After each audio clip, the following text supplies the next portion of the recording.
Hi everybody, welcome to Shell Lectures. So today we will be dealing with deducing relation among the physical quantities.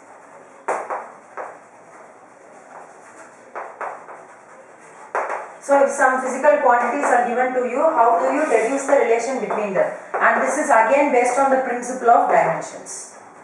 Okay, this is again based on the principle of dimension. So, if you want to know something, if you want to know the relation between several physical quantities, you must first know what the physical quantities depend on. Okay, so they will be depending on a lot of things, like if you take formulas like K is equal to half mv square, kinetic energy is equal to half mv square. So it depends on mass and it depends on velocity. So whether it's inversely proportional or directly proportional is not a matter. It must depend. Only then we can find out the relation between the physical quantities. So in that regard, we are going to derive a relation for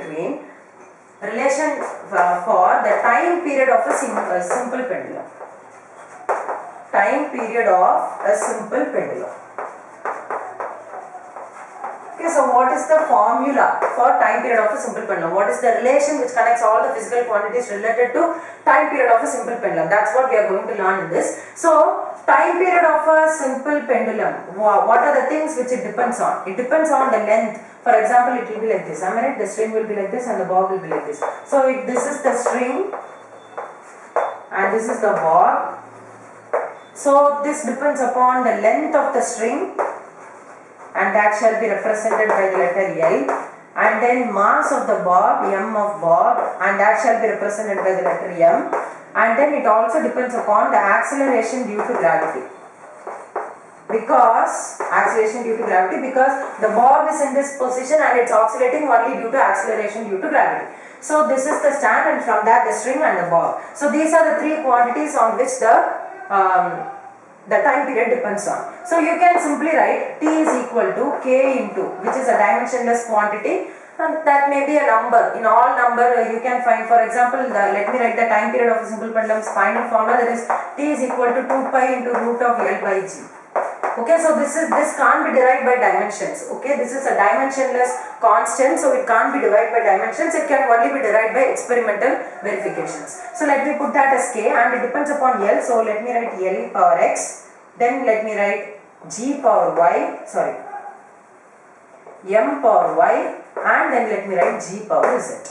So L power X, M power Y, and then let me write G power Z. So this is how. So it depends upon like that. So this is a dimensionless constant, and X, Y, Z are the exponents to which the constants are raised, to which the quantities are raised. Okay, so now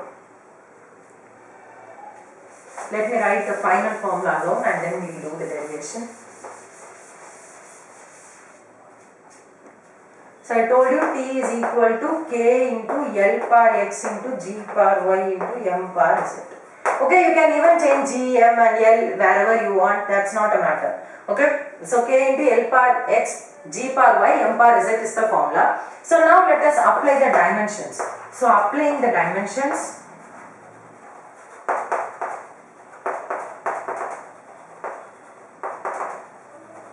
so T is time. What do we write? For time, we write T. And then leave K as it is. And then length is written as L. So L power X. And G is acceleration due to gravity. So it is L T power minus 2 power Y. Then mass power Z. Okay, so this is how you write. So here we can just equate things. So T is just 1. T power 1 is equal to K into L. We can join all the L. So L power X. And here we have one L, so L in power X plus Y. Can you get that? Here one X, here one Y. So we are adding them up, and then come on to T power minus 2Y. I told you that power to power multiply. When you find something power to power, you have to multiply. So T power minus 2Y, and then you can put it as X plus Y. Only one thing is left, and that is M power Z. So here this is 1, am I right? T power 1. So here T power 1, here T power minus 2Y, am I right? So if something like this, X power A is equal to X power B, we have learnt in our lower classes that if the bases are similar, then the exponents can be equated. So you can write it as A is equal to B from this. You know this rule, right? X bar A is equal to X bar B, then A is equal to B. So here if this is X, that's a constant, and then the upper quantities can be equated. So minus 2y is equal to 1. Minus 2y is equal to 1. So y is equal to minus 1 by 2. And then now you have this, as you have the value of y, you can do this. So x plus y is equal to, is there any L term here? No, am I right? So you can put it as 0. So you know the value of y already, so it's x minus 1 by 2 is equal to 0. So x is equal to 1 by 2. And then come on to z.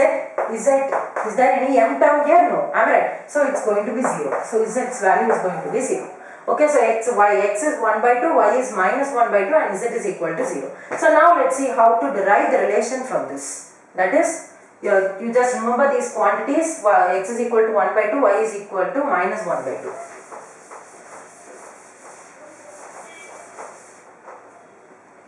So x is equal to 1 by 2 and y is equal to minus 1 by 2 and z is equal to 0. And what is the relation? T is equal to k into L par x into g par y into m par z. So here what is x? Have k as it is, L par 1 by 2. Am I right? And g par minus 1 by 2. M par 0. So I have just substituted the powers and then it becomes L par 1 by 2 is nothing but root of, we can draw a root, and L par plus 1 by 2. So it comes in the numerator and this is minus 1 by 2, so it comes in the denominator but inside the root.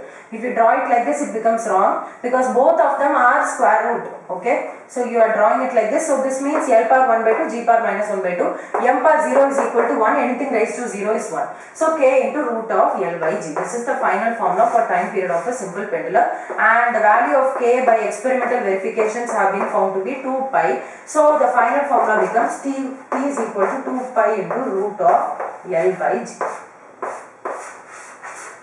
So have we derived the relation between a physical quantity and the others by using dimensional formula? So this is how, if they give you things like this to calculate, you can just do it with your normal basic knowledge.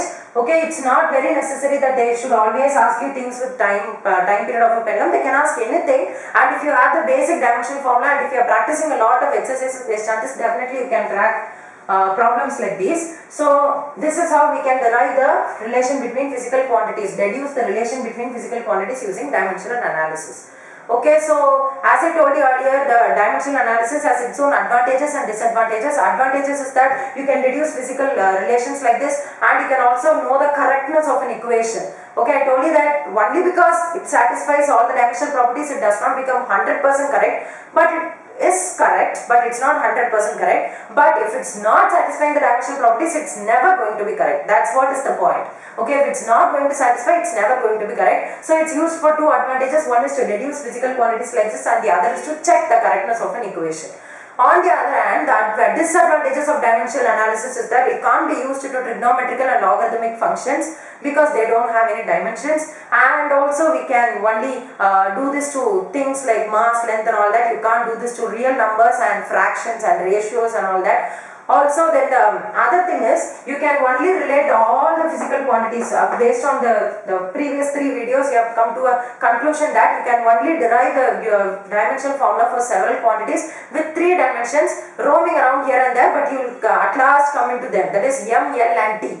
Okay, so if any quantity which involves any other quantity other than this, it's very difficult to calculate. So these kind of a lot of problems are also there with dimensional analysis, and many physical quantities may have similar dimensions, so we can't even come to know what's the difference between physical quantities by dimensional analysis. So these are all the advantages and disadvantages of dimensional analysis. So by this unit 2, units and measurements, is getting over today. I hope you all understood all the concepts pretty well. I have tried my level best to teach that. I hope you all have understood it pretty well. Subscribe to my channel and like and share this video to whomever you know. Comment below to know what you have understood. I can get some ideas and suggestions from you. I am very glad to know that. So this is all for today. Subscribe to my channel, like and share these videos to whomever you want. Thank you.